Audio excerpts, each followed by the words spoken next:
जहाँ तक बात एमएलए डोडा महराजुद्दीन मलिक की है, हम ये बात मानते हैं कि वो नौजवान हैं, जोशीले हैं और लोगों ने भारी अक्सरियत से उन्हें जिताया है।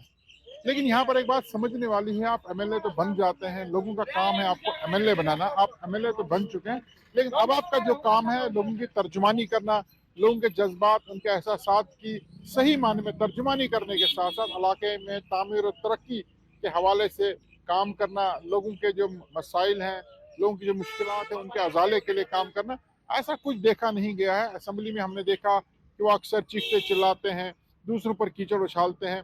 उससे न तो लोगों का कुछ फायदा होना है और ना ही उससे कोई अच्छा इंप्रेशन बाहर पड़ता है, खास करके नौजवान पीढ़ी जो सियासत में आना चाहती है, जो उनको एक प्रेरणा समझ करके उनको फॉलो करना चाहती है।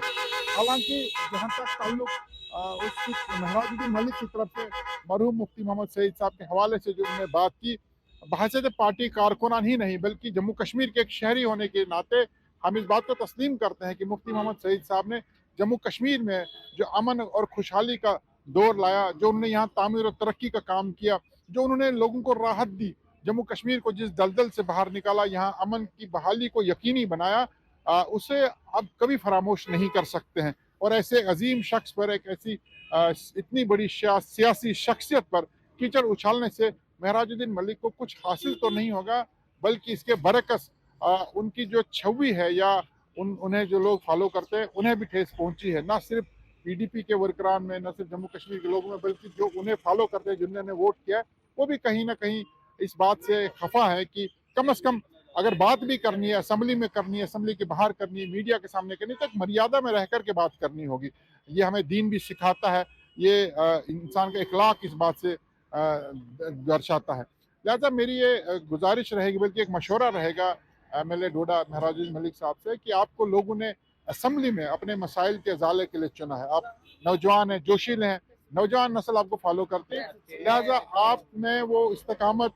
वो सब्र और वो नजरिया चाहिए ताकि बाकी लोग भी जो है आपको फॉलो कर सके। वरना इस तरह से दूसरों पर कीचड़ उछालने से, चीखने चिल्लाने से कुछ हासिल नहीं होगा। अलबत्ता वो लोग जिन्होंने आपको वोट किया आज वो भी पशेमान है, उन्हें भी काफी ज्यादा फेस करना पड़ रहा है, क्योंकि लोग उन्हें भी ताने दे रहे हैं कि आखिर आपने किस शख्स को असेंबली में चुन करके भेजा है। लिहाजा मैं चाहता हूं कि वक्त के साथ साथ जिस तरह चीजें बदलती हैं, इंप्रूवमेंट आती है, एमएलए डोडा की शख्सियत में भी थोड़ा बहुत निखार आ जाए, उन्हें समझ बूझ अल्लाह ताला दे और उन्हें इस बात का एहसास हो कि एक एमएलए का रुतबा क्या होता है, एक एमएलए का काम क्या होता है और उन्हें असेंबली में किस तरह से बिहेव करना होगा। तो एक तरफ से वो ये कहते हैं कि असेंबली में जितने भी अराकीन हैं सब के सब गुंडे हैं,